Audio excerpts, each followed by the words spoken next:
जय Hind my dear students. आप सबका हमारे इस टोटल ज्योग्राफी चैनल में हार्दिक स्वागत है, अभिनंदन है। और जैसा कि आपको पता है कि आपका सेमेस्टर 6 यूजी में पेपर जो 10 है, 10वां जो पेपर है, उस पेपर 10 में आपको ज्योग्राफिकल थॉट पढ़ना है। ज्योग्राफिकल थॉट का मतलब ये होता है भौगोलिक चिंतन और उसका डेवलपमेंट, यानी ज्योग्राफिकल थॉट यानी भौगोलिक चिंतन का विकास कैसे कैसे हुआ। तो जाहिर सी बात है कि भूगोल का जो विकास हुआ, उसकी जो ओरिजिन हुई, तो यूनान से शुरू हुआ, फिर जर्मनी पहुंचा, फ्रांस पहुंचा, अमेरिका पहुंचा, अरब पहुंचा, भारत पहुंचा। अलग अलग देशों में वहां के विद्वानों ने इसके विकास में अपना कंट्रीब्यूशन दिया। तो आपके सिलेबस में यूनानी भूगोलवेताओं में जिन्हें पढ़ना है, उसमें इरेटोस्थेनीज के बारे में पढ़ना है, उसमें टॉलमी के बारे में पढ़ना है। तो इरेटोस्थेनीज, टॉलमी के बारे में हम लोग देखेंगे। तो आज हम लोग जिसको देखने वाले हैं उनका नाम है इरेटोस्थेनीज, यानी आज का हमारा जो टॉपिक है वह है इरेटोस्थेनीज।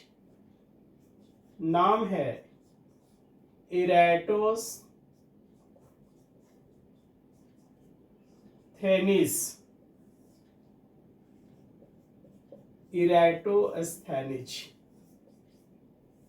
क्वेश्चन आपसे पूछा जाएगा इरेटोस्थेनीज के योगदानों को लिखे। इरेटोस्थेनीज का कंट्रीब्यूशन भूगोल में क्या है। तो पहली बात तो ये है कि आपको ये जानना पड़ेगा कि यह जो इरेटोस्थेनीज हैं, ये भूगोल का कोई साधारण व्यक्ति नहीं थे, बल्कि असाधारण प्रतिभा के धनी व्यक्ति थे। ये हमारे भूगोल का जनक भी कहलाते हैं, फादर ऑफ ज्योग्राफी भी कहलाते हैं, क्योंकि इन्होंने ही जिस विषय को हम लोग पढ़ रहे हैं, जो मेरे चैनल का नाम है टोटल ज्योग्राफी, यानी ज्योग्राफी जो शब्द है एक्चुअली में इन्हीं ने दिया था, इरेटोस्थेनीज ने ही दिया था। तो जाहिर सी बात है कि इरेटोस्थेनीज कोई साधारण व्यक्ति नहीं है, बल्कि इन्होंने ही ज्योग्राफी शब्द को दिया था, गढ़ा था। लेकिन हम लोग बातें करेंगे आगे बहुत सारी, लेकिन पहली बात तो ये है कि हम इन्हें जाने कि इनका जन्म कहां हुआ था, कब हुआ था। अब जैसा कि आप देखिएगा कि यह अफ्रीका महादेश है, और ठीक इधर आप आएंगे तो ये यूरोपीय और इधर एशियाई भाग हो गया, और हमारा इधर आइएगा तो ये इंडिया का भाग हो। तो ये हमारा अफ्रीका है। और चूंकि इसी अफ्रीका में एक देश है जिस देश का नाम है आज लीबिया। उस लीबिया में एक जगह है, उस लीबिया में एक जगह यहां पर है जिसका नाम है साइरीन। क्या नाम है उसका? नाम है CYRENE, साइरीन। ये कहां पर है? लीबिया में है। इसी साइरीन में इरेटोस्थेनीज का जन्म होता है 276 BC में। और इनके जो फादर थे, इनके पिता का जो नाम था वह था अगलाओस। इनके पिता का नाम था, इनके जो फादर थे वो अगलाओस थे। अब यहां एक बात आपको समझ में नहीं आ रही होगी कि इरेटोस्थेनीज का जन्म, ये तो अफ्रीका है, और अफ्रीका महादेश में एक देश है जिसका नाम है लीबिया। लीबिया में एक जगह है जिसका नाम है साइरीन। उस साइरीन में 276 में इरेटोस्थेनीज पैदा हो रहे हैं। तो फिर आखिर इन्हें यूनानी भूगोलवेता क्यों कहते हैं? क्योंकि यूनान तो ये है, ये यूनान का एरिया है, तो फिर इन्हें यूनानी भूगोलवेता क्यों कहते हैं? तो माय डियर, ईसा के जन्म से पहले वह जो यूनान था, जिसको हम लोग ग्रीक कहते थे, इस ग्रीक का नियंत्रण इन क्षेत्रों पर था। ये ग्रीक के प्रभाव क्षेत्र में आते थे, इसलिए उस जमाने में इन्हें यूनानी भूगोलवेता ग्रीक स्कूल ऑफ ज्योग्राफर्स के नाम से ही जाना जाता है। ये दीगर बात है कि आज यह लीबिया के साइरिन जो जगह है उनका बर्थ प्लेस है। जैसे कि एक समय था कि हमारा भारत जो उपमहाद्वीप था, तो चाहे अफगानिस्तान हो, पाकिस्तान हो, या नेपाल हो, भूटान हो, म्यांमार हो, श्रीलंका हो, ये सब भारतीय उपमहाद्वीप थे। ये अखंड भारत हमारा हुआ करता था। तो किसी समय में अखंड भारत था, लेकिन समय के साथ साथ उसका जो है कि विभाजन होता चला गया। तो उसी तरीके से ये यूनान का यहां तक ये एरिया हुआ करता था। अब रही बात कि इरेटोस्थेनिज का कंट्रीब्यूशन भूगोल के क्षेत्र में क्या क्या हुआ। तो पहली बात तो ये है कि जिस हम लोग इरेटोस्थेनिज को देखते हैं, इन्होंने क्या किया, इन्होंने इस हमारी पृथ्वी को, इनका जो पहला कंट्रीब्यूशन अगर आप देखेंगे तो हमारी इस पृथ्वी को इन्होंने क्या किया कि ताप कटिबंधों में इन्होंने बांट दिया। यानी इन्होंने पृथ्वी को 5 ताप कटिबंधों में बांटा। पहला कंट्रीब्यूशन तो इनका यही था। जैसे कि इन्होंने, ये हमारी पृथ्वी है, और देखिए इरेटोस्थेनिज ने गोलाकार पृथ्वी की भी इरेटोस्थेनिज ने ही कल्पना की थी। तो इरेटोस्थेनिज ने कल्पना किया गोलाकार पृथ्वी का, और उन्होंने कहा कि ये जो हमारी पृथ्वी है ना, ये 5 तापीय कटिबंधों में विभक्त, यानी उन्होंने ही ये बात को बताया। कैसे भाई? तो उन्होंने कहा कि ये देखिए, ये 0 डिग्री इक्वेटर, और ये 23.5 degree north latitude, 23.5 degree south latitude, और ये जो क्षेत्र है इसको उन्होंने कहा उष्ण कटिबंध। उसके बाद इन्होंने इसको कहा शीतोष्ण कटिबंध, शीतोष्ण कटिबंध, और इसको भी इन्होंने कहा शीतोष्ण कटिबंध, और ये शीत कटिबंध, और ये भी शीत कटिबंध। तो आपने क्या देखा? आपने देखा कि 1 2 3 4 एंड 5। तो इरेटोस्थेनिज ने पृथ्वी को 5 तापीय कटिबंधों में उन्होंने विभाजित कर दिया। तो ये कंट्रीब्यूशन। दूसरा इनका कंट्रीब्यूशन क्या था? दूसरा इनका कंट्रीब्यूशन ये रहा कि इन्होंने ही एक किताब लिखी, ज्योग्राफिया, ज्योग्राफिया इस नाम से, यही स्पेलिंग के साथ उन्होंने एक किताब लिखी जिसका नाम था ज्योग्राफिया।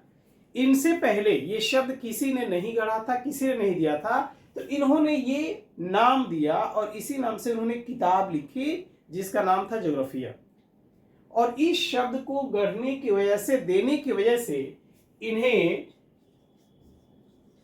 फादर ऑफ ज्योग्राफी कहा जाता, यानी भूगोल का जनक इनको कहते हैं। कई बार कंट्रडिक्शन लोगों के बीच होता है, कई किताबों में लिख देता है कि हिकेटियस को फादर ऑफ ज्योग्राफी कहते हैं, लेकिन नहीं, हमेशा ध्यान रखिएगा वो फाउंडर ऑफ ज्योग्राफी थे और ये फादर ऑफ ज्योग्राफी। फाउंडर और फादर में अंतर होता है। इन्होंने ये नाम दिया, ज्योग्राफी शब्द को इन्होंने पैदा किया, जो पैदा करता है वो बाप होता है, वो पिता होता है, तो ये भूगोल के पिता हैं।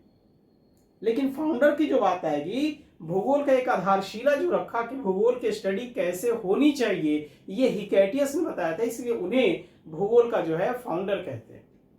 लेकिन ये भूगोल के पिता हैं, हमेशा याद रखें। तो दूसरा कंट्रीब्यूशन क्या हुआ? इन्होंने ज्योग्राफी शब्द दिया, और इसी पुस्तक में उन्होंने एक शब्द दिया था जिसका नाम था, ये बार बार क्वेश्चन पूछता है, एक्यू मेने, एक्यूमेन। ये शब्द बार बार पूछता कि ये शब्द किसने दिया था, तो ये शब्द दिया था इरेटोस्थेनीज ने ही। इसका मतलब ये होता है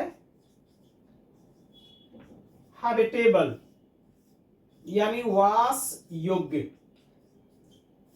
यानी इन्होंने कहा, इरेटोस्थेनीज ने कहा कि हमारी पृथ्वी के कई ऐसे स्थान हैं जो रहने योग्य हैं और कई ऐसे भी परिस्थितियों वाले जगह हैं जहां नहीं रहा जा सकता है। तो जो रहने योग्य हैं, जो वास योग्य हैं, जिस जहां पर हम रह सकते हैं, हमारा नेचर सपोर्ट कर सकता है, वैसी परिस्थितियों को एक्यूमेन, उन्होंने ये नाम दिया, एक्यूमेन शब्द उन्होंने इसके लिए दिया। अब रही बात यहां पर एक बात और कि इरेटोस्थेनीज ने हमारी पृथ्वी के विश्वतीय दूरी को मापने का उन्होंने प्रयास किया। इरेटोस्थेनीज ने क्या किया, हमारी पृथ्वी की जो विश्वतीय दूरी है, विश्वतीय लंबाई है, उस लंबाई को इन्होंने मापने का प्रयास किया। हालांकि उन्होंने तो पृथ्वी से सूर्य की दूरी और चंद्रमा की दूरी को भी मापने की कोशिश की थी, लेकिन इनकी जो कंट्रीब्यूशन की बातें आती है वह हमारी पृथ्वी की विश्वतीय लंबाई कितनी है उसके बारे में उन्होंने एक प्रयोग किया। क्या प्रयोग किया भाई? तो उन्होंने देखा कि ये पृथ्वी का सेंटर, ये क्या है, पृथ्वी का केंद्र है, और यहां पर एक जगह था जिसका नाम था सीन या साइने, सीन या साइने। और इस सीन या साइने में एक कुआं था, एक कुआं था इसमें साइने में।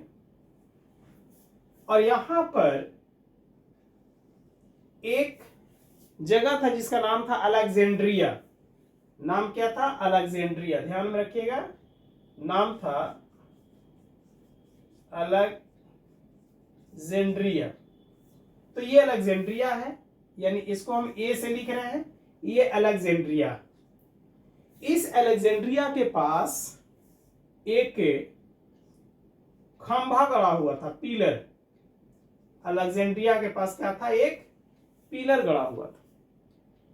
और इन्होंने क्या किया कि इस दो स्थान का, साइने और अलेक्जेंड्रिया के बीच के कोण को ये निकालकर पूरी हमारी पृथ्वी के विश्वतीय लंबाई कितनी हो सकती है उसकी गणना जो है इरेटोस्थेनीज ने किया। तो इन्होंने क्या किया, तो इन्होंने देखा दोपहर के समय कि ये सूर्य है, सन है, और सूर्य की किरणें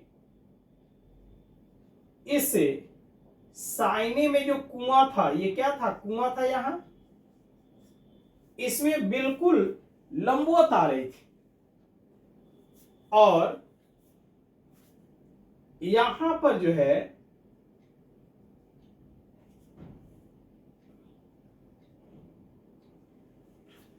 यहां जो किरणें आ रही थी ऊपर से जो किरणें आ रही थी ए के पास, तो चूंकि इसमें थोड़ा सा झुकाव था, तो जब दोनों किरणों के उन्होंने कोण को मापा, इस एंगल को मापा और इस एंगल को मापा, तो इन्होंने पाया कि इन दोनों कोणों के बीच की जो अंतर है, यह अंतर यहां से लेके यहां तक 500 मील के बराबर। इसको इन्होंने 5000 एस्टीडिया भी कहा, 5000 एस्टीडिया भी कहा। और इस आधार पर, इस गणना के आधार पर उन्होंने बताया कि अगर यह अलेक्जेंड्रिया और साइने के बीच 500 मील की दूरी है, तो उस हिसाब से हमारी इस पूरी पृथ्वी की जो परिधि होगी, वह हमारी पृथ्वी की परिधि 25,000 मील के बराबर हो। यानी ये बातें इन्होंने कही। जब आज की डेट में जब हमारे पास रिमोट सेंसिंग से लेके जीआईएस से लेके हर तरह के जब तकनीक आ चुका है, और उस समय केवल उन्होंने खंबे के कोनिए उसकी जो छाया पड़ रही थी उस छाया को माप के, उसकी परछाई को माप के उन्होंने जो एंगल निकाल लिया था और दूरी में कन्वर्ट किया था, तो उन्होंने देखा कि 500 मील है। और आज हमारे पास जीआईएस और रिमोट सेंसिंग में इतनी ज्यादा तकनीकी विकास हो चुका है, तब हम लोगों ने जब मेजरमेंट किया तो पता चला कि अलेक्जेंड्रिया और साइने के बीच यह जो है कि जो दूरी है 453 मील, 455 मील। तो सोचिए कि उस समय इतनी आधुनिक सुविधाएं नहीं थी, तब उन्होंने जो गणना किया तो मात्र 47 मील का अंतर आया। यानी लगभग यह जो है इस दूरी के बराबर। तो इसी आधार पर हम कहते हैं कि इरेटोस्थेनीज पहले ऐसे विद्वान थे जिन्होंने क्या किया, जिन्होंने जो है विषुवत रेखा की लंबाई मापने का प्रयास किया, जिन्होंने पृथ्वी की परिधि को मापने का प्रयास किया, और लगभग जो है कि वह सटीक था। उन्होंने ये जो आप साइने वाला जो एरिया आप देख रहे हैं ना, तो एक्चुअली में जो आप नील नदी की बातें करते हैं ना, तो नील नदी का जो असवान बांध है, नील नदी पर जो असवान बांध बनाया गया है, क्वेश्चन बार बार पूछता है कि असवान बांध किस नदी पर है, तो नील नदी पर। वो जो असवान बांध है ना, एक्चुअली में वही एरिया साइने वाला हुआ करता था। और ये इरेटोस्थेनीज पहले ऐसे भूगोलवेत्ता थे, पहले ऐसे विद्वान थे जिन्होंने क्या किया, जिन्होंने एक जाति हुआ करती थी जिसको नूबियंस के नाम से जाना जाता था। तो उन्होंने नूबियंस के बारे में भी जो है उन्होंने बेहतरीन तरीके से इन्होंने बताया। अब रही बात कि इनके कंट्रीब्यूशन के लिए हम लोग क्या क्या लिख सकते हैं, तो लिखेंगे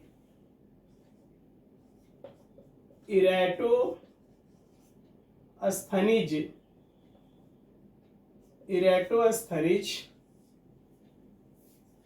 का योगदान। देखिए सेमेस्टर 6 के लिए पेपर 10 में ये क्वेश्चन आएगा और अच्छे से लिखिएगा। इरेटोस्थनीज का योगदान पहले नंबर में क्या लिखिएगा, ज्योग्राफी शब्द को दिया। दूसरा क्या लिखिएगा, अक्षांश देशांतर के माध्यम से किसी स्थान की सही जानकारी देना। तीसरा उन्होंने क्या किया, तीसरा उन्होंने कहा पृथ्वी के अक्षीय झुकाव का उल्लेख किया। और क्या किया इन्होंने, पृथ्वी पर होने वाली ऋतु परिवर्तन का उल्लेख किया। और इन्होंने क्या किया, विषुवत रेखा की लंबाई ज्ञात करने का प्रयास किया। और इन्होंने क्या किया, तो इन्होंने जो है कि आपको नूबियन जाति के विषय में उल्लेख किया। तो इस तरह से हम लोग देखते हैं क्या है ना कि ये इरेटोस्थेनीज के ये सब भूगोल के क्षेत्र में इनका कंट्रीब्यूशन।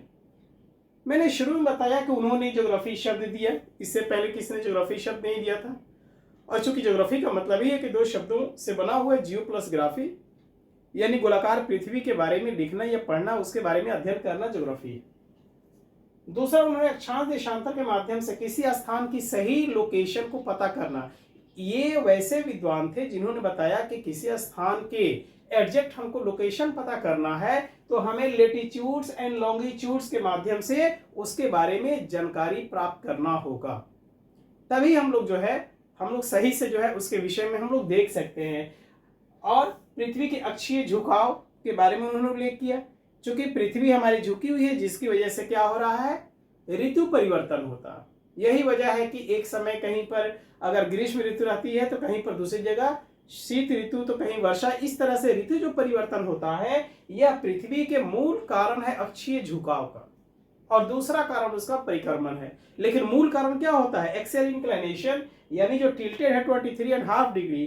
तो इस अक्षीय झुकाव की वजह से ऋतु परिवर्तन होता है। उसके बाद उन्होंने कहा कि पृथ्वी पर होने वाली ऋतु परिवर्तन का उन्होंने उल्लेख किया, जिसको मैंने बताया। और विषुवत रेखा की लंबाई को मापने के लिए उन्होंने क्या किया, अलेक्जेंड्रिया और साइने के बीच के कोण को निकाला, और उस आधार पर उन्होंने माना कि दोनों के बीच की जो दूरी है वो 500 मील है, यानी 5000 एस्टीडिया है, जो कि आज के जो हमारा मेजरमेंट है बिल्कुल उसके बहुत ही नजदीक है। यानी आज का मेजरमेंट 453 मील कहा गया है। उस समय बिना किसी आज के आधुनिक तकनीक के बिना उन्होंने जो है कि 500 मील बताया था, जो कि एक सराहनीय बात है। और उन्होंने नूबियन जाति के विषय में जो है उल्लेख किया था, यानी नील नदी जो है अफ्रीका में, नील नदी के पश्चिमी भागों में रहने वाली जो जातियां थी नूबियन जाति, उसके बारे में उनकी क्या विशेषताएं हैं, किस तरह का उनका आचरण है, कैसे क्रियाकलाप है, सारी चीजों के बारे में उन्होंने डिटेल्स में बताया था। तो इस तरह से हम लोग देखते हैं कि इरेटोस्थेनीज का योगदान भूगोल के क्षेत्र में बहुत ही मूल्यवान, जो अविस्मरणीय है, जिसको भुलाया नहीं जा सकता है। तो ये इरेटोस्थेनीज पर ये बातें हैं, इसको जरूर आप नोट्स बना लेंगे और जाके एग्जाम में छाप देंगे। मेरी सभी शुभकामनाएं, अच्छे से इसको क्लियर कर लीजिएगा। मेरे चैनल को लाइक और सब्सक्राइब भी कीजिएगा, शेयर भी कीजिएगा। और नेक्स्ट क्लास में मैं आऊंगा दूसरे टॉपिक के साथ। बहुत बहुत धन्यवाद। Thank you very much. जय हिंद।